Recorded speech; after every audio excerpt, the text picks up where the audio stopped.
example. I think some of the biggest lessons for me personally and other entrepreneurs comes from those complaints, those things that don't work, because they're reflecting kind of what your blind spot is, and not just from your customers, but from your team, right? Like some of the best feedback I've ever gotten and, inspired improvements in our business model was from my team. And marketing was a good example. I've shared this with you before. When I started my company, I knew nothing really about marketing. And so I reached out because that's when you don't understand, you reach out for understanding, right? And what I thought was going to be this like one person on my team to handle marketing ended up being like a marketing team of 5. I'm like, okay, asking questions gets me answers and helps me understand what I don't know. And I had no clue.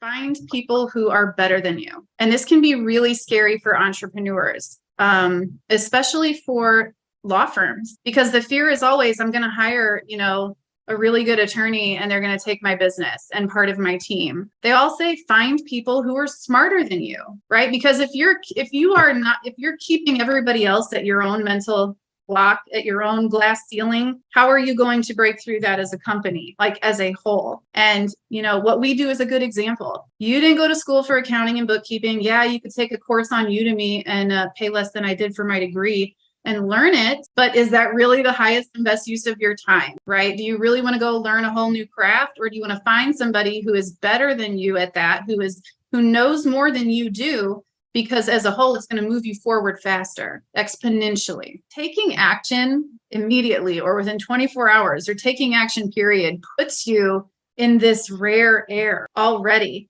And, when you don't take action, I think that some people tend to be like, well, just staying stuck and being like, why am I stuck? Why am I stuck? And it's like, well, you didn't actually do the things that you need to do. Taking action is what makes everything happen, and you have to be willing to do it. One of my other principles that I have in my journal that I visit is that action is greater than intention. You can have the best of intentions, really great intentions, but if you don't take action, it can kind of make it look worse, especially if you voice your intention.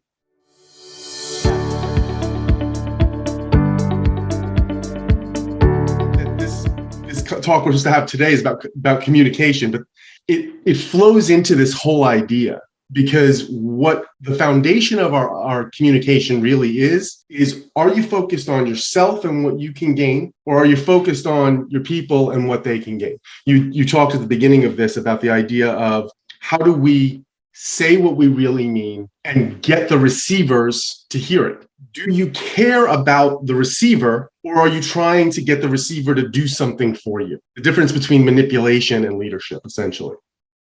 They want to know 3 things. Do you care about me? Can you actually help me? And do I trust you? A lot of people think communication skills, leadership skills, that they're too soft to invest in. But then they spend all this money on marketing and they haven't led their staff, and they're not communicating well with their staff, and you're not getting the ROI you could be getting. The truth of the matter is, communication is no different in a lot of ways than marketing is.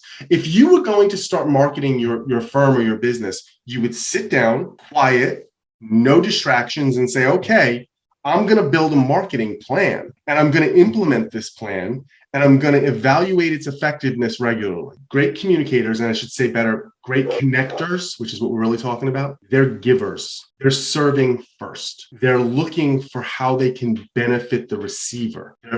It's not to say you don't have an expectation of performance or that something's going to come back to you, but the reason you're communicating is for the receiver. Same with the reason you're leading, the reason you're developing, the reason you're trying to give the mission to them is so that they grow for them. That's, I think, the most important thing. I think you have to be thinking about your people when you're communicating, not yourself. I love it.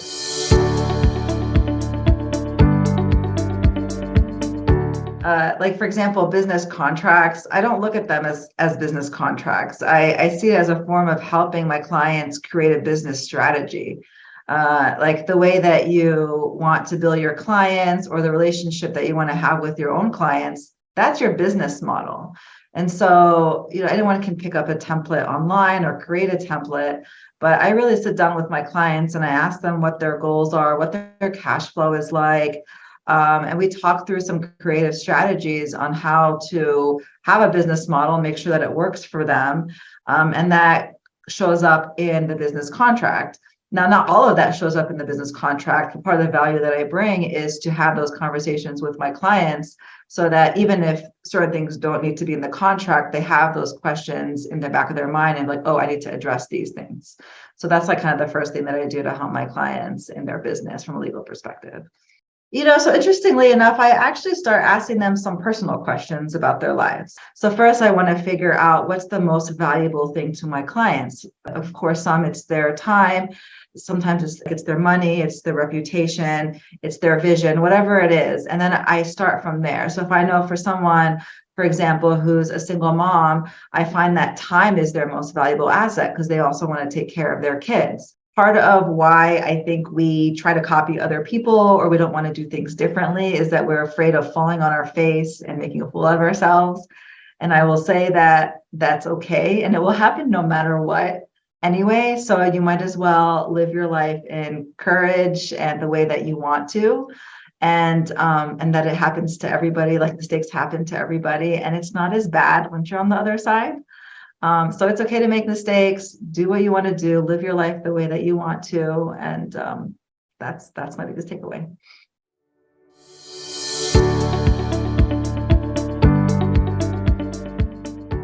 But sort of give me the outline of what we're talking about here, from utilizing a CRM to build and maintain referral sources. What's kind of different about it is I don't even want to call them like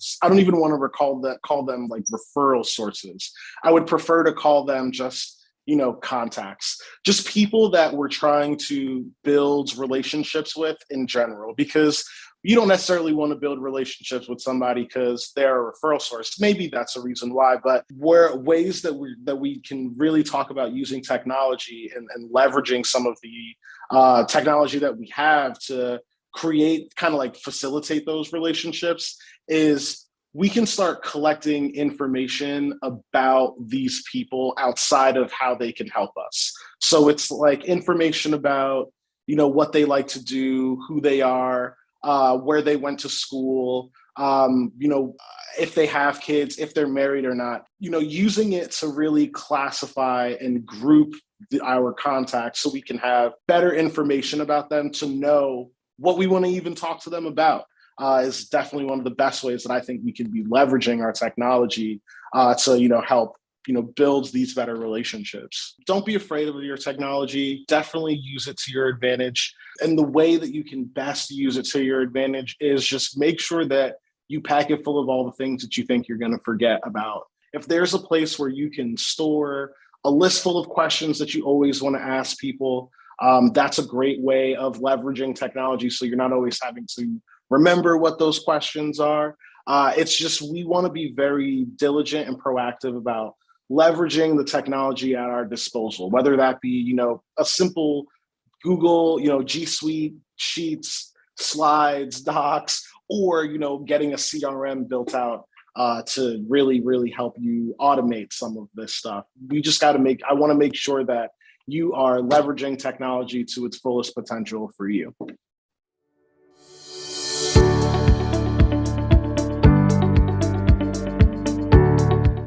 We've got Stephanie here, wealth of knowledge, awesome group, wonderful team, always a great chat. Well, let's dive into our top 10 tips. So what is number one? Yeah, number one, maybe a little controversial, but here it goes. Be owners, not partners. So this is a new concept in the new book where we're ready to kill the word partners. So stay with me here. But we think that a lot of times, historically, law firms, especially, we have thought about partnership and the idea of making partner as a job promotion. And guess what? Making partner is not a job promotion. It's a business transaction. When you become an equity owner of your business, you are buying into that business. Your role should change. How you think about the business should change. How you get compensated potentially changes.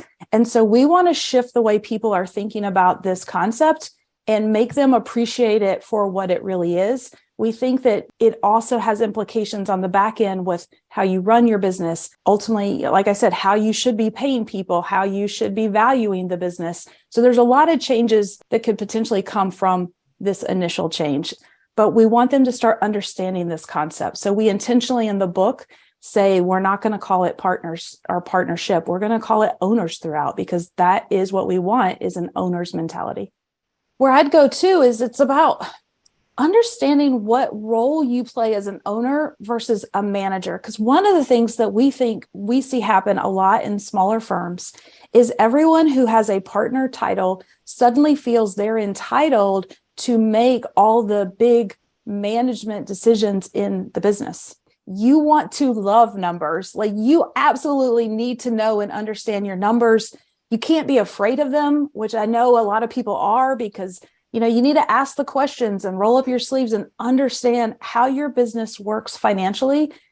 It's why it exists. If your business exists in part to make money.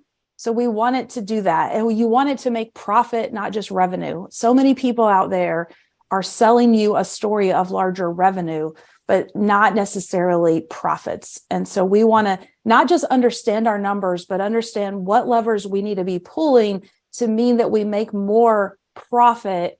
Because once you know that, you want to get really specific to types of cases. Which cases are making you more money? That's where you should be focused in trying to market and really grow your firm, or at least be intentional about that. And that starts by understanding that some cases have more value and are making you more profit than other types.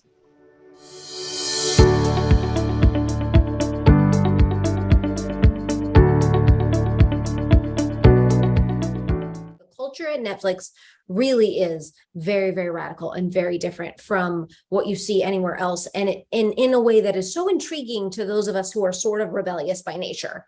If you are dealing with issues that require compliance, safety issues, liability issues, you can lead with a lot more control than if you're trying to deal with matters of art. In matters of art and creativity, where you want maximum creativity, you need to give people the freedom to create.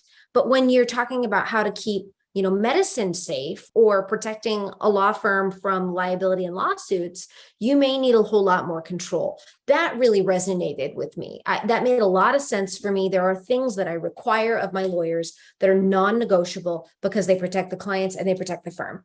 And then there's everything else that they can have freedom to decide how they want to do. Their travel policy at Netflix, they don't have, or expense reimbursement. They allow people to make a judgment call on how they want to spend money. But you have to give enough context to your employees so that they can be spending money within the guidelines that you provide. And then they also say, if we feel like you're stealing money or abusing this policy, you're fired. No questions asked. So the thing that I learned from Netflix is, like, if you want to have a policy that's hands off, you must put enough context in place for people to know how to execute. And I had failed at that as a boss. So they have a lot of context that they give people when they say things like, you can take unlimited vacation or you can spend whatever you want, but don't mess it up. Many times bosses will have the instinct to correct, but if you do that, your people will be afraid to make decisions and there will be missed opportunities. So if you're Netflix, if you're a market culture and you have to move fast, in order to succeed as Netflix, you have to move fast. You can't afford to take away that decision-making. If you're a law firm, if you have no intention of growing fast, then maybe you can afford, and maybe it is in line with your culture to say you don't want people making decisions, you want them to wait for you. But there will be missed opportunities that come from that.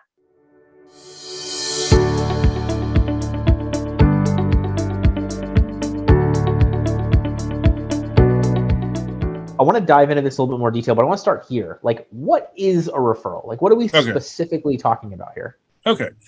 A referral is not a lead. It's a case that you caught from somebody who knew how good you were. It's usually from your staff or from your clients who get referrals. Also, there's referrals from lawyers, chiropractors, doctors, etc. I'm primarily focused on staff and clients, although I do have other programs for those other things.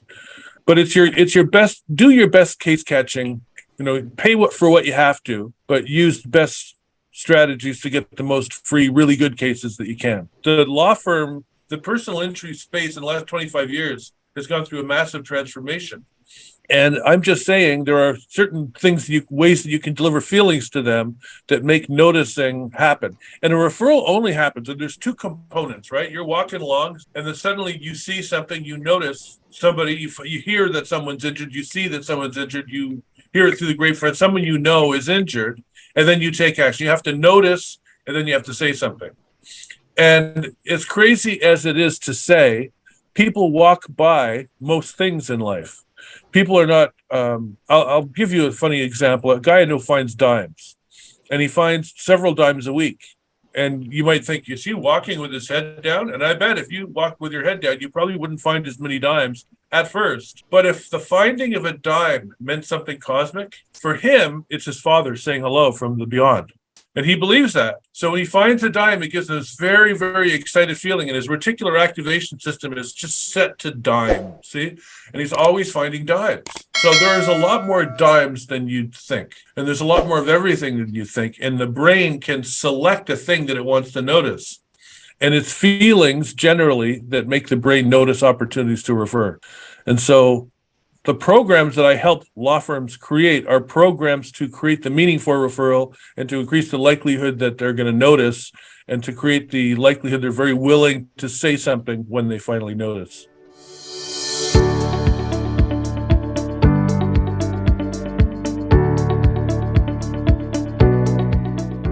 There are 7 levels. This is based on, you mentioned the Institute for Professional Excellence in Coaching, IPEC for short. This is based on IPEC's 7 levels of energy. So I like to apply it specifically to leadership and with respect to lawyers. So the way I've been talking to a lot of folks about these ideas lately, and what's really getting people excited, is this is like leadership development 2.0. It's different, and it's based in this idea of energy, which just means how you're showing up. Here's the deal. When we're thinking about level 1 energy, I'm just going to run through these and explain them. Level 1 energy, we're thinking about this victim approach. So when it comes to leadership, you are apathetic. What's the point? Things haven't worked out in the past. What's the point of trying? And then you don't do much. That's this lowest level of energy where you don't get anything done. The idea with level 2, where level 1 is self-blame or self-judgment. Level 2, we're blaming others. The idea here, you get more done because you're not having those thoughts of what's the point? I can't do it. But long-term, obviously, this is stressful and it's not good for relationships. Not ideal to spend all of your day in this kind of low, mid-level. However, if you're experiencing a lot of lower level stress, the first thing we're probably going to do is try to get you up to level 3. Here, the idea is in the moment, you're trying to get something done. You can choose how you show up. You are in control. You have to have the tools to do it, but you are able to do that. So if you don't love what's going on, if you don't love how you're currently showing up, everyone can change. You just have to have this type of framework or some other support where you can recognize what's really going on, have that kind of reflective process, and really think about what kind of change you want to see, and then make it happen, have that accountability in place. But everyone can do it.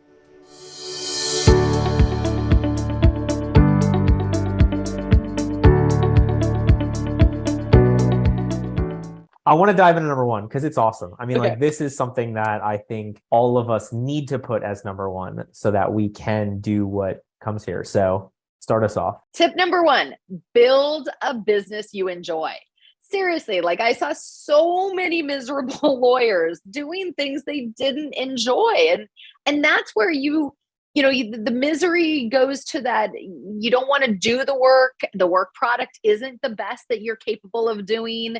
It just sucks away that daily joy of living. And often that's where malpractice starts to happen because you kept pushing it off, and then you miss a deadline or you're not getting paid on it. So there's no desire to work on a case you're not getting paid on. And so listen, pick what you enjoy. Like, get in there.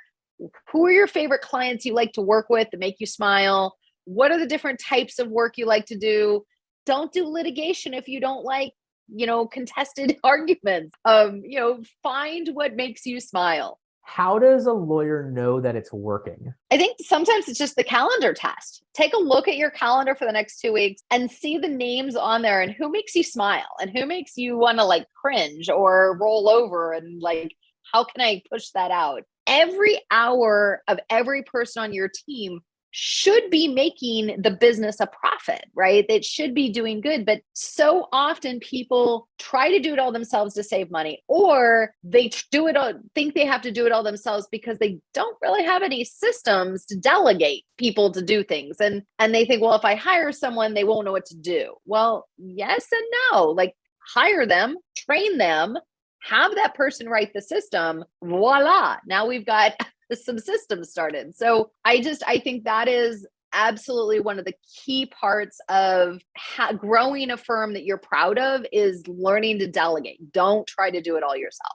We saved this one for last, but it's also it could have been number one, because it really is one of those tips that it's in so many books, it's in so many different areas of life, and it's so simple. And tip number 10 is pay it forward. Always find ways to help others, and it's going to pay off for you. In Bob Burg's The Go-Giver, right? Give and then you get, and the more people that you can help, the more it's going to come back to you eventually.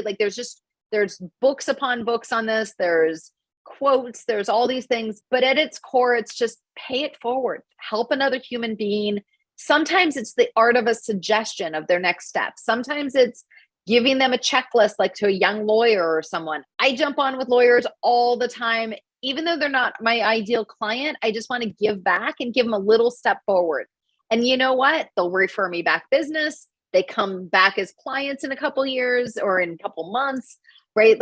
If you pay it forward, it's always going to return back to you.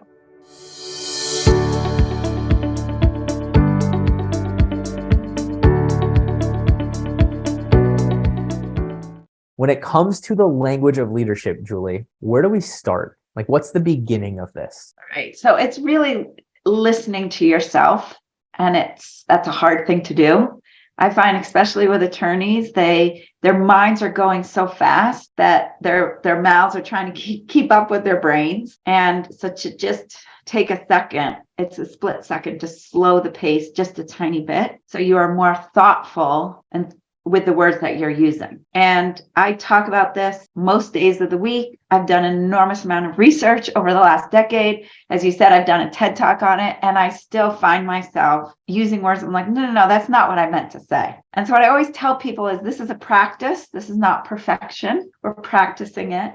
And that you can always delete, right? Obviously, in writing an email, as you were talking about earlier, you can go back and delete the email. But even as you're speaking, you can, if you hear yourself using some weak language or putting yourself in an undermined position, that you can always say, hold on a second, let me rephrase that. And that's my favorite thing to do, because that's part of the practice of getting this more part of your regular everyday. Anytime we make change, professionally, personally, there are going to be people who push back on it because it makes them think about themselves, right? So know that you may get pushback and just hold your ground. And what I always say to people is, using strong leadership language is not being bitchy. So paying attention to your tone, slowing that pace down. And yes, I've said that multiple times because it's so important, right? But slowing it down to, I'm confident that this is the way to go. Given the information we have today, given the research we've done, I'm confident that we're going to get the outcome that you want this way. I recommend slow down, pay attention to your words, and start using strong language. Like I recommend, from my experience, given my knowledge, start inserting those phrases into your everyday conversations with anyone you're trying to influence, whether it's clients or teenage kids that you want to empty the dishwasher. It works both ways, both circumstances.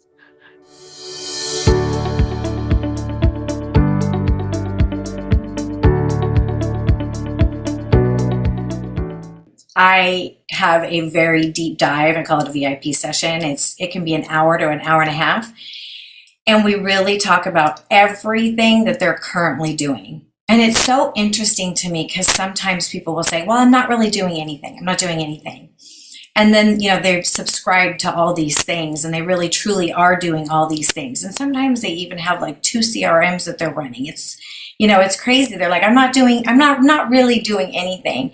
What's interesting is a lot of times they're just not doing anything with what they have, and they might not even know what to do with it. So I'm a huge, huge believer with making it simple and really truly starting with where they are, looking at what they're currently doing and taking a deep dive into that, right? Because you get so much information just by having that discovery part of it.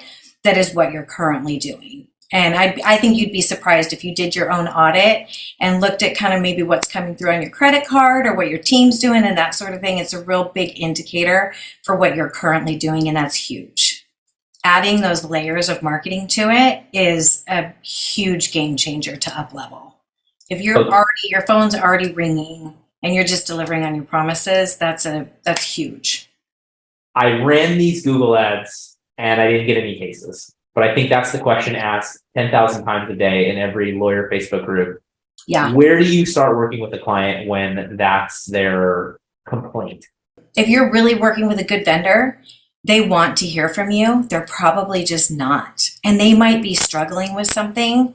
They might need content. They might need, to know that you're doing blogs. Come behind and do some SEO, tweaks or what have you on the website. So I always tell people, if that's the case, let's look at your KPIs.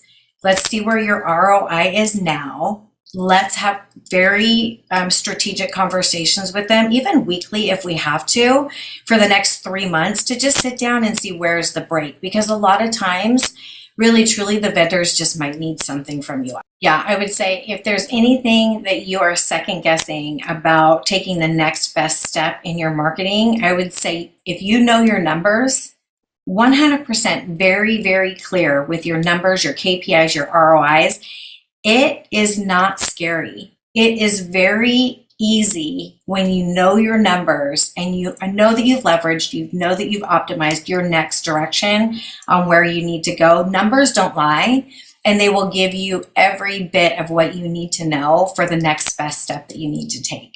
100%. It's not scary. It's super easy when you know your numbers.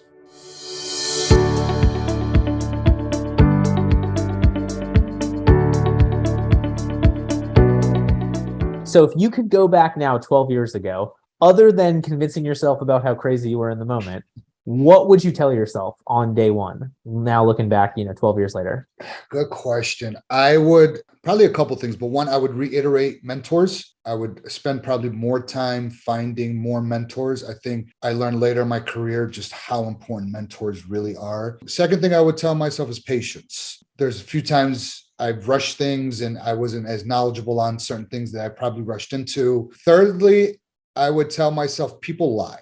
And what I mean by that is don't always believe what you see. I was always for a while caught up on, oh man, look at that law firm. They're doing really well. Or, oh my God, he's got so many cases. Or, man, what am I doing wrong? And in reality, a lot of it is fluff and people don't always tell you the truth. And I used to kind of buy into that and look at others and say, why am I behind? Or what am I doing wrong? But when in reality, I was just growing. And I think it was a combination of those things that I learned the hard way. But it all goes back to patience on almost everything. I would say is it gets better. You're going to struggle, but it does get better. Just keep going.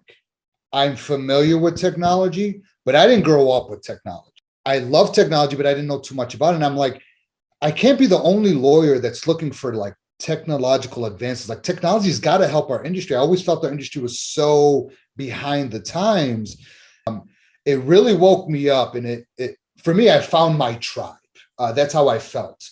And I was like, okay, I knew there was another world out there that could make my law firm more efficient, use technology, lawyers who think with business, because every lawyer up to that point I met was all about just being a lawyer.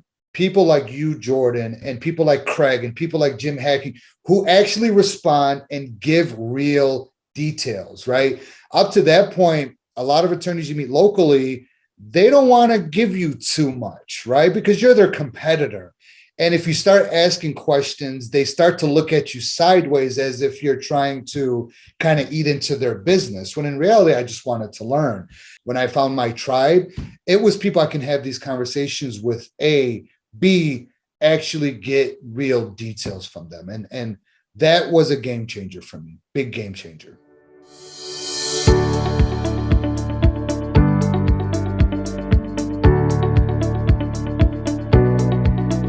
So you got this from the standpoint of core values. Explain to me, like, when did you know these would be important, or what makes them so important? Like, what was the initial impetus to push these things so seriously?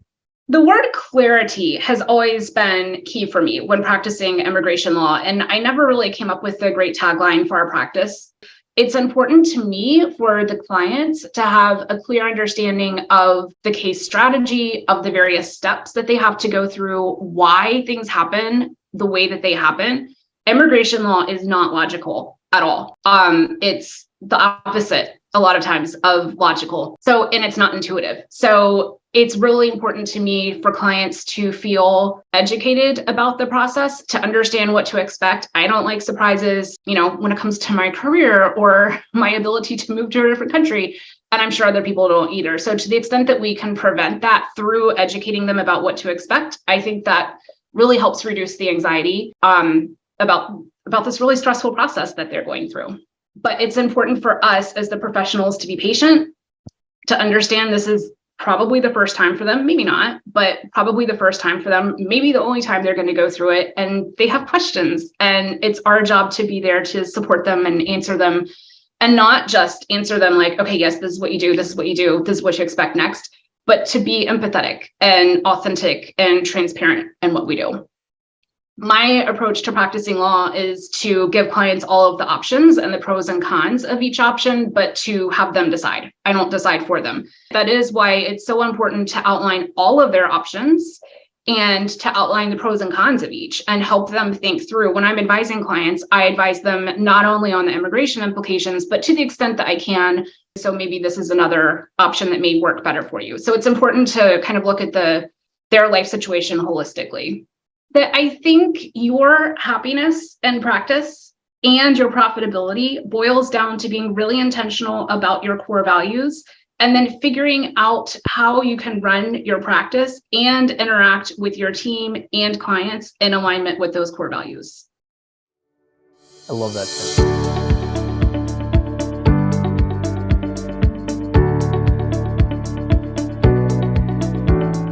So where do we start? What is tip number one? I don't know how you can be a business owner and not be willing to focus on mindset. And it's the same with referrals. So tip number one is this concept of the mindset you need to have around referrals, which is you do deserve referrals. You're just not owed them. So you have to be willing to do some work.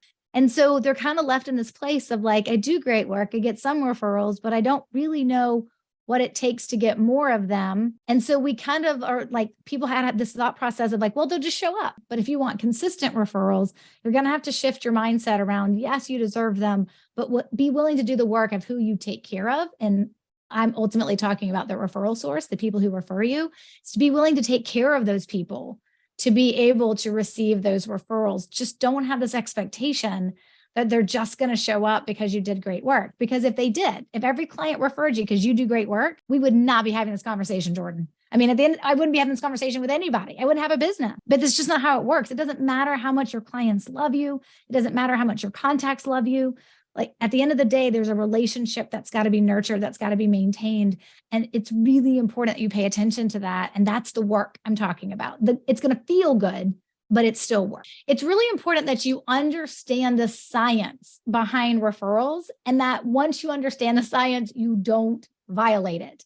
And so I think most people, I would tell you, are not walking around talking about the science behind referrals. Most people aren't paying attention to what's actually happening when a referral is being given to you, right? When you receive a referral, right? When somebody refers someone to your firm, everybody's like, oh, I got a new client, it's all about me. And I'm like, nope, the science says it has nothing to do with you and everything to do with that referral source, the person who did refer to you, helping somebody that they know, helping somebody solve a problem, how they chose to help them solve that problem was by connecting them with you. You're just the solution provider.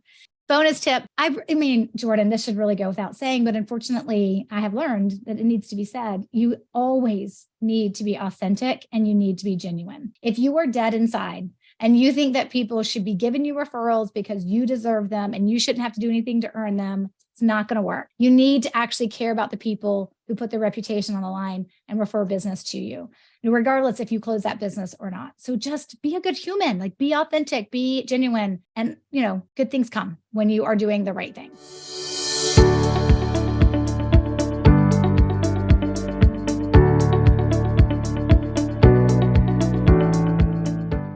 What would be like the 2 or 3 biggest moments, inflection points, decisions that you made over that time frame to go from setting that vision there to ultimately achieving it with the case? Yeah, 2 things on this one. One of which was actually getting funding for our case expenses. We decided to use an outfit that would lend to us to fund expert fees, which became very, very, very important because, a lot of times if you can get experts in early, that's going to help shape your discovery. That's going to help do a whole bunch of things. Also, if you get the best experts, you're precluding the defense from being able to do that. And so what we used to do is we used to operate before, like, okay, we had this case settle. All right, we can take $10,000 and move it to this expert on this other case. But now this allowed us to be proactive. And it also allowed us not to rob our business of money that we could use to hire. So instead of tying up $50,000 in expert fees, we're like, hey, we can fund that through a funding company, and then we can use that $50,000 for paras to go work the files, right? So decision number 1 was to use leverage in terms of money. And decision number 2 was to use leverage in terms of talent. Your dreams are probably too small. Dream bigger, whatever that is that looks like for you. Don't apologize for it. Believe in yourself and do the work. And none of what we did was rocket science. I am not a person with a lot of original ideas. You don't need to be original. You need to find people who know what they're doing and then execute on that thing. The real value is in the vision and the execution of that vision. And to me, there's no magic about this. So don't look at me or look at some other trial lawyer, look at some big successful law firm business owner and think wow, they must have some magic touch. They don't. There is no magic. It is all in rolling up your sleeves and getting the work done, pushing through and believing.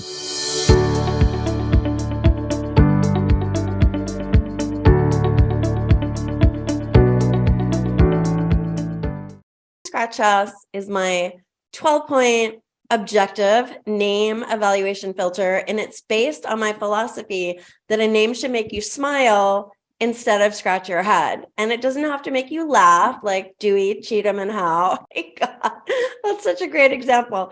But it just means you need to get it. And what I mean by get it is, so if I tell you we named a GPS for dogs Retriever, like people get it, they get it, and you can kind of see the light bulb go off in their head, and people want to feel clued in, not clueless. And that's what SMILE is all about. So SMILE is an acronym for the 5 qualities that make a name great. And SCRATCH is an acronym for when to scratch it off the list because it makes you scratch your head. And anyone can use this test. It's absolutely free. It's on our website, eatmywords.com. Just click on test a name. You can test your name. You can test anybody's name. So yeah, SMILE is the S. So this is tricky for attorneys because the S in SMILE stands for suggestive. And it's not the legal definition of suggestive when you're dividing names into categories. It simply means that your name should suggest something about your brand, what it is, what it does, something positive. So an example is Amazon.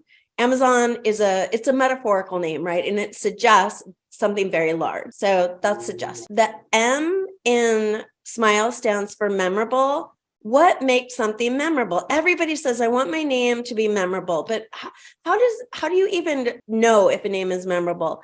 What makes a name memorable is if the name is based in something that's already in our existing knowledge base. Example, Kryptonite, the bike lock company. we know kryptonite from Superman, and kryptonite repels thieves, or kryptonite repels Superman. So kryptonite lock, we get the metaphor, it repels bike thief. So that's something in our existing knowledge base. You want a name that differentiates you from everyone else. And think about scanning through the phone book or a list of referrals that people have said, oh, try this guy, try this guy, try this woman. You want your name to stand out in a sea of sameness and say something about you. What does your name say about you?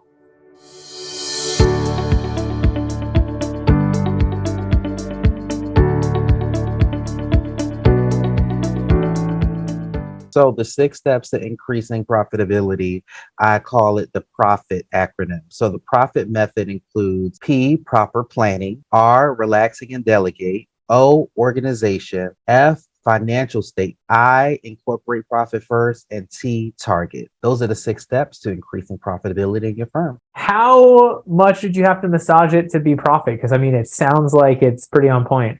I didn't have to work that hard. I just listed out, all of the things that a client, all of the things that I use when it comes to helping my clients and the FAQs and a lot of the processes. We then kind of organized it into areas to where they make sense. So it's like taking a bunch of files and putting it into a file folder. And then from there, looking at how many letters it was. And then I started with PRO. And then I had, okay, we're going to make it profit. And now we just need to figure out these last 3 letters. And in addition to that, giving you a list of different strategies that you can implement.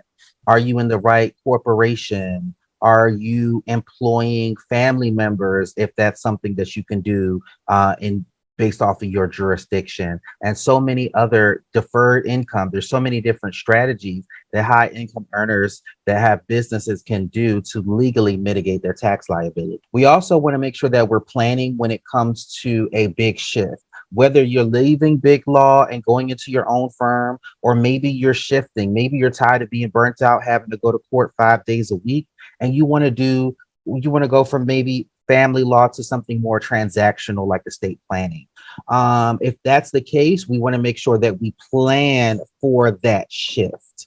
When it comes to hiring, we want to make sure we're planning for that. When it comes to our finances, we want to make sure that we're planning for expenses and income that's to come so that we can effectively plan for shifts that we want to make in our business. A lot of times we want to join these high-level programs and things of that nature, but we don't have the free cash flow to do that currently. So effective planning can help you say, okay, well, in the next 30 or 60 days, I will implement this strategy so that I have enough free cash flow in order to invest more into my business. Understand that you deserve to be wealthy and stop overthinking what other people think about your price.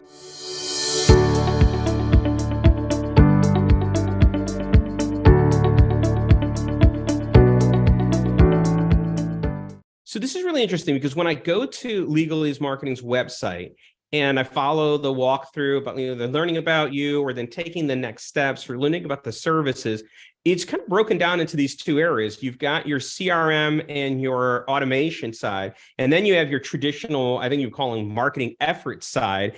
And I think some people would look at that as from a business consultant standpoint, be like those 2 disparate activities. Like here's one that's creative, here's one objective and standards and process driven, yet you've combined them and you make them essential. So my guess is that you think that they're interrelated and need to be. And so the question is, do you and why? Like, why is those 2 things connected? Dude, I lived it. I mean, look, here's the thing. Google, let's use Google ads as the example. It's the easiest one. So Google's really cool. They have static ads and dynamic ads. So in essence, it's like the Chinese takeout menu. You can put in a couple different adjectives. It'll run different iterations of them. So 5 different words in a couple spots might get you 75 different ads. And Google's going to try to figure out how to get you the cheapest click from that. It will genuinely work a little, AI algorithm, whatever for you. But cheapest clicks does not necessarily mean best cases. So by having ad A, go to landing page A, going to contact form A, you can see what percentage of those clients show up to a consult, what percentage of them have the right need, what percentage of them pay you what you ask for, sign up. You can really figure out what the ideal case is. And so that's why,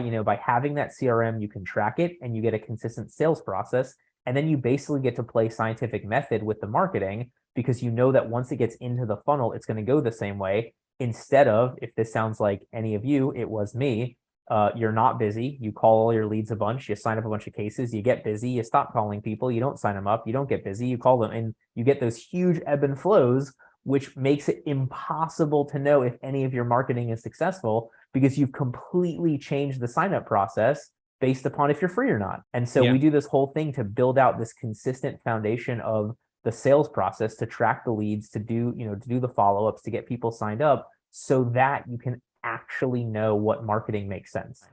When you have somebody answering the phone or the paralegal who truly is empathetic and cares and goes through and has the patience, because they're not doing 100 stupid things that could have been done by a computer, they can actually sit down with that client and truly treat them the right way and customize their experience enough to provide the best value, because they're not stuck on all the stupid stuff that, filling out contracts and spending 30 minutes for every retainer agreement to go out when it's the same thing except for 3 lines that are different.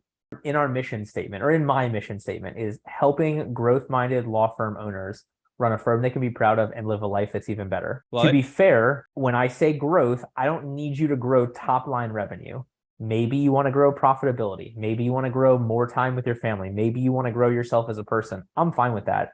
But if you don't have the thought process of wanting some sort of change somewhere in your business life or what that affords you, I'm not the right fit. I'm going to be too expensive. You're not going to want to put in the time for what we do. There are ways to do it easier and faster that aren't as sustainable. And so it's just not going to be a good fit.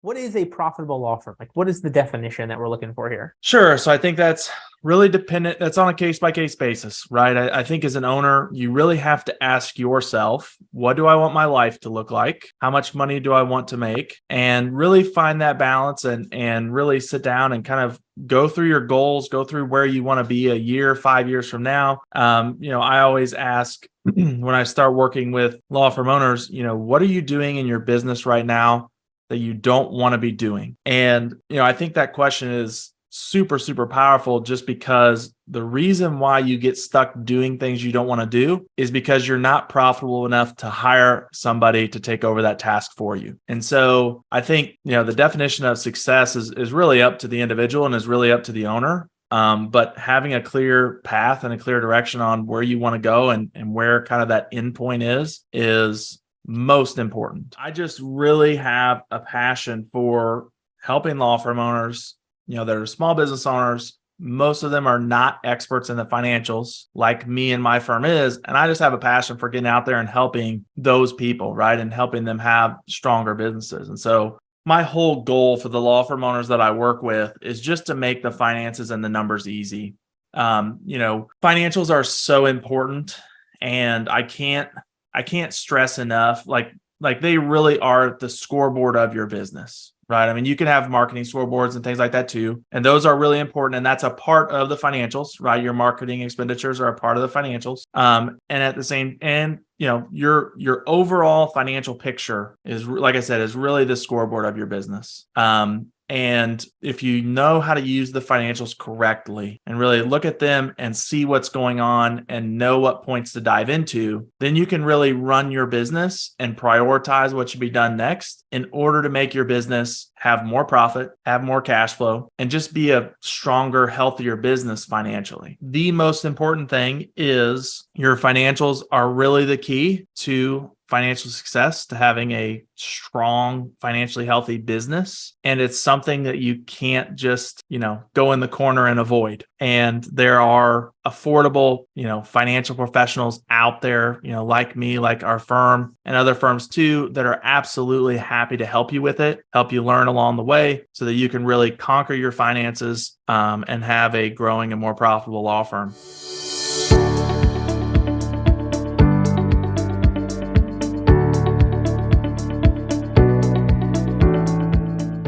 What other impacts did the stand-up comedy journey have on your time as a lawyer? I mean, obviously being part of the change of practice area is huge, but how else did it impact you? It's made me more confident in pretty much every area of my life. I've been able to, it's something that it's given me a lot more confidence to engage with people, because I can make a group of random strangers, laugh. Like, so I can, strike up a conversation with this random person. And yeah, so that's kind of one of the bigger benefits of being able to do that. As I started doing estate planning more, I just decided to be more myself and not as pretentious kind of lawyer. I just felt like I was being able to be myself more, breaking things down in like a more a way that it's palatable for people to understand, instead of like talking about like different legal terms. People don't like that. People don't want to know.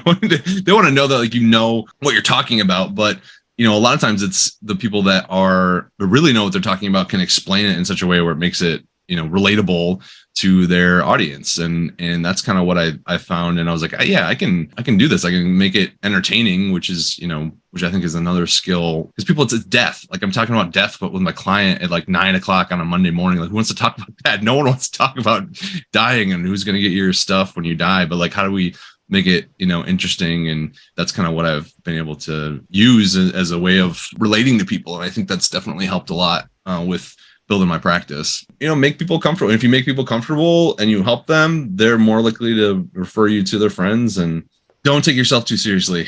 I think that, we all make mistakes. But if you demonstrate to your clients that you're a human being and can make mistakes, I think you're going to get a long way, not with just them, but your practice. I think people are going to want to come and be your fans, and they'll send people to help you.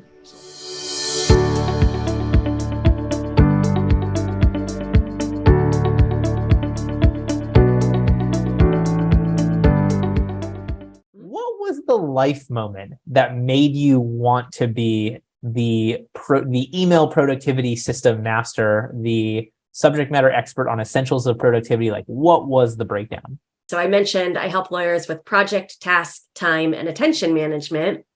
But email management became a fifth prong about a year and a half later, when I had been working with clients. And one of the biggest pain points I kept hearing was email.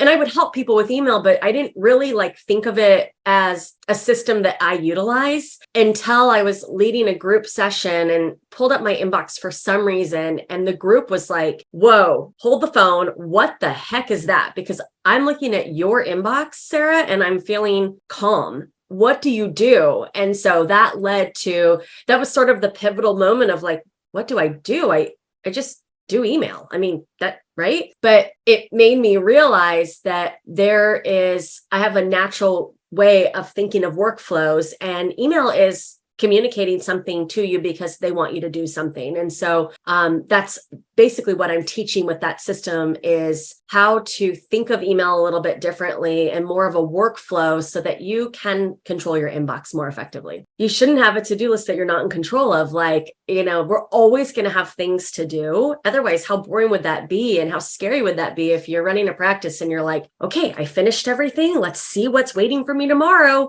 That would be incredibly scary. And so part of what we do and we have to do well is project manage. And every to-do list you have, you should be in control of. And that's a lot of what I work with clients on, is how do you manage your project list or your to-do list and maintain control of it? Because of course, especially lawyers, we want to maintain control. So your inbox should not be a to-do list that you do not have control of. You should have control of it. We make 30,000 decisions every single day. So you have to have processes or systems in place. You know this, Jordan, with what you do at Legalese Marketing. It is one of the most crucial pieces to being successful, to making sure that you are maximizing your time in your career, in your life as a human being, as a lawyer. And so email is no different. You've got to create some systems and processes to make sure that you aren't letting it control you or create chaos and overwhelm. Thank you for listening to this episode of Exhibit A Attorneys. If you're interested in becoming the Exhibit A of successful attorney, please check us out at legalesemarketing.com, EASE.